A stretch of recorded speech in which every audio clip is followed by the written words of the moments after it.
Hi and welcome to the Alpha House. This time round we're talking about demos across East Africa region. Of course, by now you know that Nairobi has been having demos for about a month now. And it seems that Nairobi Gen Z have inspired Africa. We inspired Ghana, they went on the street. We've now inspired Uganda. And today as we speak, the youths in Nairobi and the youths in Uganda are holding demos against the government. So welcome aboard, and let's just have a look at why these things are happening now and what this means for both countries.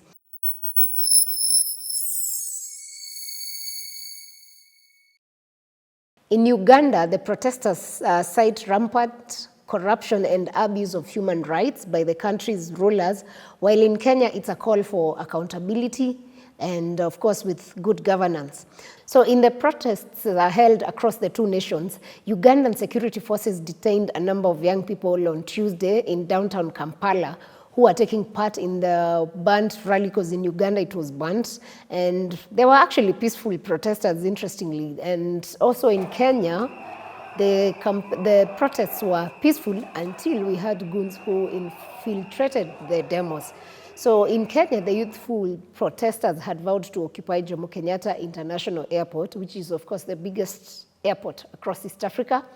And this prompted the army and Kenya police and everyone else who could be sent to deploy the military guys and tighten security across the international airport so that business does not stop. However, what they didn't realize is that the use of Occupy JKA was actually a decoy for the youth to get space to occupy CBD, because while the army and military went to make sure that nobody went to JKA, the youth ended up occupying the Nairobi CBD and other estates across Nairobi.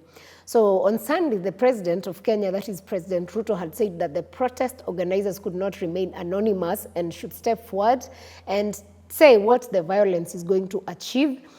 And he actually ended up his statement with saying, enough is enough.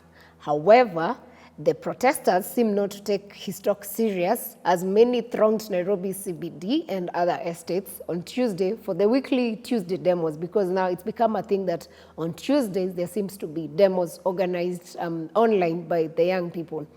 So Uganda's president, on the other hand, that is President Yoweri Museveni, had also given a stern warning to protesters that they would be playing with fire if they attempted getting out for the protests, which they had planned to stage across Kampala and I think other cities across. However, the Ugandan protesters also seem to have taken a cue from the Gen Z protesters in Kenya, because they went out for the protest. They didn't care that there was a warning. They didn't care that the president had actually said and warned them that they were playing with fire. The young people went out.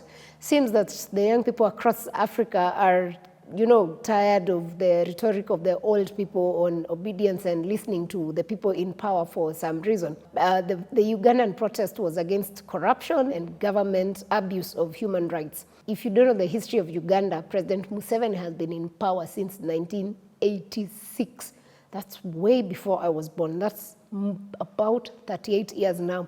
So he's been in power for 38 years, had told the youth that they are busy, that his government is busy producing wealth, and you're here want to disturb us. So, if you listen to how Museveni speaks, it's very interesting. However, that peace was disturbed by the young people of Uganda.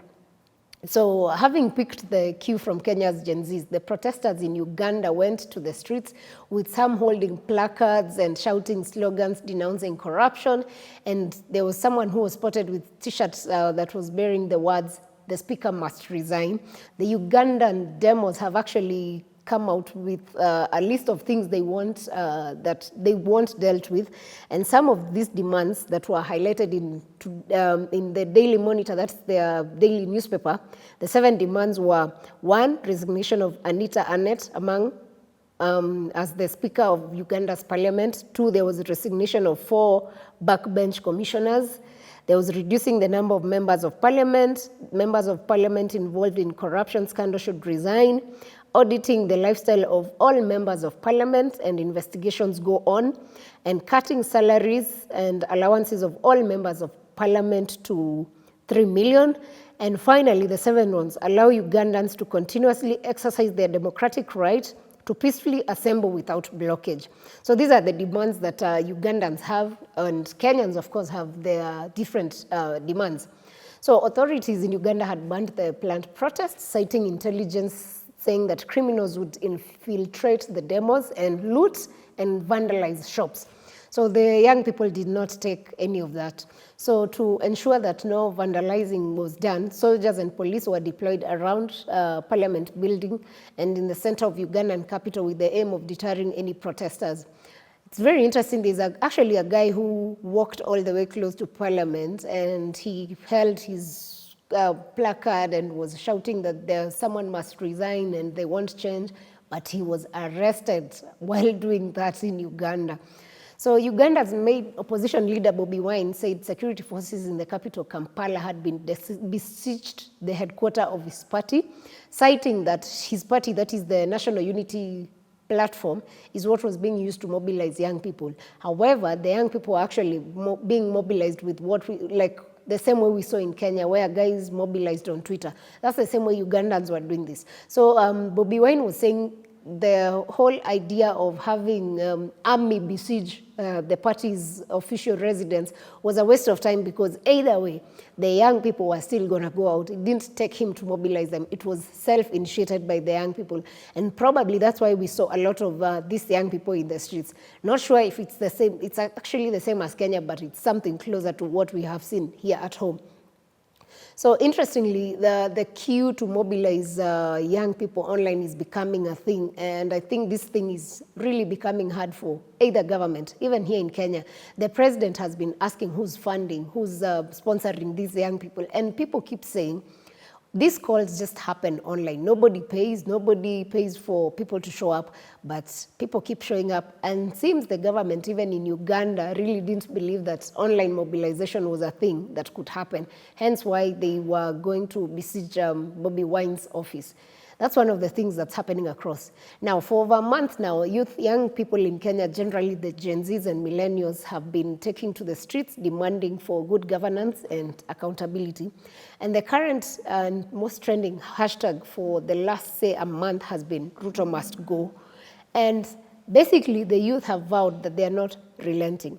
In response for his resignation calls and disruption of business across the country, the president of Kenya, William Ruto, dismissed his cabinet. That's on 11th July, leaving only one person, that is Prime Cabinet Secretary Musalia Mudavadi, who actually serves in an unconstitutional office. A section of Kenyans, after him dismissing the rest of the cabinet, actually have been calling for his resignation, saying we cannot be funding an office that is unconstitutional. And that same person holding that unconstitutional office is the caretaker of all these other ministries. Quite an interesting contradiction, if you ask me. So the firing was well received by citizens, as this raised their hopes for the fact that the president was actually listening to his bosses, who are the citizens, and they had hoped that Kenya would take a U-turn in terms of leadership, especially in the different ministries.